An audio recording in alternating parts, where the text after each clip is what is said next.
नमस्कार सर। नमस्कार sir. Sir क्या नाम है आपका? सर मेरा नाम अरविंद कुमार आर्या है।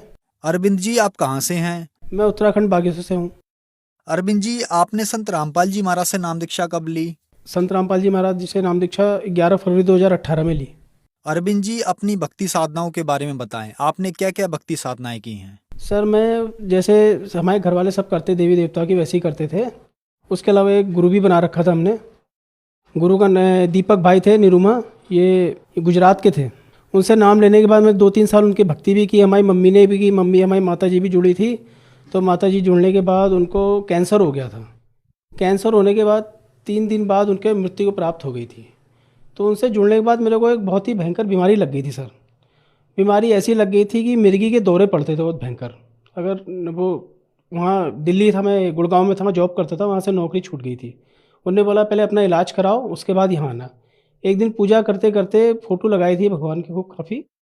फ़ोटो लगाने के बाद मैं जोत बाती करने के बाद ऐसे ही अपना अगरबत्ती धूप बत्ती जला रहा था, गिर गया तो एक कम से कम आधे 1 घंटे बाद होश में आया।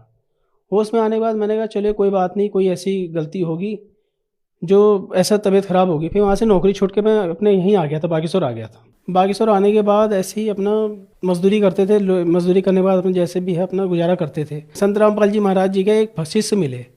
तो उनके पास पुस्तक थी ज्ञान गंगा। उनने मेरे को पुस्तक दी। पुस्तक देने के बाद कह रहे मोक्ष कैसे प्राप्ति होती है, ऐसे प्राप्ति होती है। उनके काफ़ी मेरी बहस हुई। ने का मोक्ष कैसी प्राप्ति होती है। अपने कहा नहीं, मोक्ष के बारे में मैंने गुरु भी बना रखा है। हम वहाँ आश्रम में भी जाते तो हमारे वहाँ चाय के 5 रुपये लिए जाते थे। एक चाय पीते तो 5 रुपये लगते थे। और भंडारा करते तो 25 रुपये खाने के लेते थे।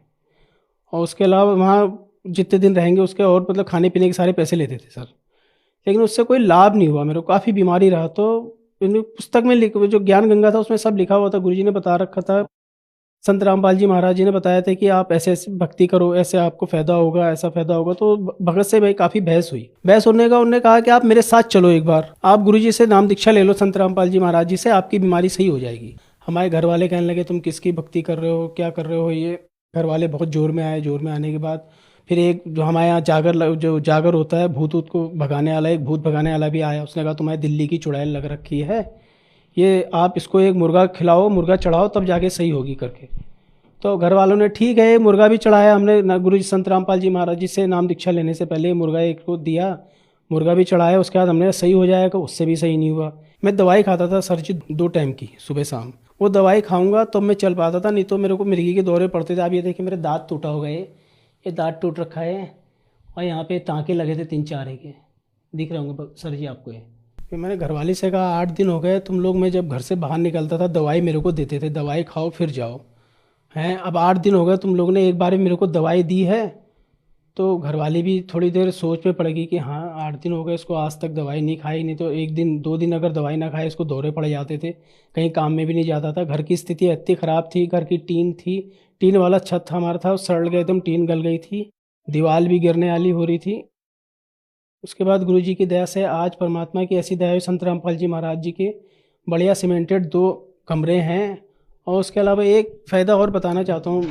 गुरु जी से जुड़ने से पहले 2 लड़की हुई थी। एक लड़की हुई वो 6 महीने में मृत्यु को प्राप्त हो गई। दूसरी लड़की हुई वो 1 महीने में मृत्यु को प्राप्त हो गई। फिर हमने कोई बात नहीं, परमात्मा की शरण से जुड़ने के बाद मेरी तीसरी लड़की हुई। परमात्मा की दया से उसकी इतनी हड्डी बाहर थी पीछे की सर की, उसको हम सुलाते थे तो ऐसे सुलाते थे, ऐसे नहीं सुलाते थे हमने। तो किसी ने बताया इसको पीलिया हो गया है, पीलिया झाड़ने जाना पड़ेगा। तो हमने कहा हम झाड़ाते, हमारे गुरुजी ने मना कर रखा है झाड़ फूँक करने के लिए। तो हमारी मेरी जो घरवाली थी, मेरी घरवाली नहीं मानी, वो ले गई झाड़ फूँक कराने वाले के यहाँ। तो उसने कहा इसको कुछ नहीं है, आप इसको ले जा सकते हो, कोई पीलिया वगैरह नहीं है। मगर उसको सोने में दिक्कत होती थी, हड्डी उसकी बाहर थी। तो हमने कोई बात नहीं, गुरुजी से हम संत रामपाल जी महाराज जी से दंडवत प्रणाम करके डेली प्रार्थना करता था, गुरुजी आप ही हो जो हो, आपने इतनी बड़ी भयंकर बीमारी सही की, आप ही सब सही करोगे। तो गुरु जी की, संत रामपाल जी महाराज जी की दया से मेरी लड़की की हड्डी भी सही हो गई, आज सही सलामत है परमात्मा की दया से। अरविंद जी, क्या आप नशा भी किया करते थे? मैं आपको बताना चाहता हूँ कि मैं बहुत दारू पीता था, इतनी दारू पीता था कि हमारे बस चल नहीं पाता। बस सुबह हुई दोस्त यार मिले, उन्होंने कहा दारू पियो, बीड़ी सिगरेट भी पीता था। मैं आपको दिखाना चाहता हूँ, मेरे हाथ में घाव भी है। ये ड्रिंक करने के बाद ये अपने देखिए, ये दिख रहा होगा, सिगरेट पीता था, इसी में बुझा भी देता था। काफ़ी दाऊ दिख रहे होंगे आपको निशान ये। परमात्मा की दया से बाद में पता चला कि बीड़ी सिगरेट पीना क्या होता है। ड्रिंक हम मतलब ये लगा लीजिए सर जी कि दोस्त यार जो भी आएगा कि वो उस समय मजदूरी वगैरह करते थे, जो भी कमाया बस सुबह से चालू हो जाते दारू पीना। घर में गए, झगड़ा किया, फिसाद किया। अपना घर वाले भी बहुत परेशान रहते थे कि हाँ ये तो शराबी पीते रहता है, अच्छे काम है ही नहीं, बीमार भी है उसके बाद भी हैं। तो घर वालों के बहुत कोशिश की दारू छुड़ाने के लिए, उन्होंने कहा दारू छोड़ ले। काफ़ी जगह के, जिस गुरु को बनाया था तो उससे तो वहाँ जुड़ने के बाद तो बीमारी लग गई थी सर जी मेरे को। उससे पहले बीमारी भी नहीं थी, बस दौरे पड़ने लग जाते थे। अच्छी नौकरी थी, नौकरी छूट गई, घर में ऐसे ही रहता था, खाली बैठा रहता था। पर संत रामपाल जी महाराज जी का शिष्य मिला था, तो वो ले गया था। मैं नाम दीक्षा केंद्र से नाम दीक्षा ली। आज मेरे को 2018 से जुड़े हुए एक बार भी एक दौरा भी नहीं आ रखा है।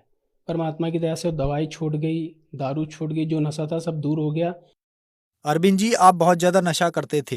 नशा छोड़ने के लिए आपने बहुत ज्यादा प्रयत्न किए, लेकिन आपका नशा संत रामपाल जी महाराज जी की शरण में आने के बाद छूटा। आज जो दर्शक आपको टीवी पर देख रहे हैं, अगर वो भी परेशान है, नशा छोड़ना चाहते हैं, आप उनके लिए क्या कहना चाहेंगे?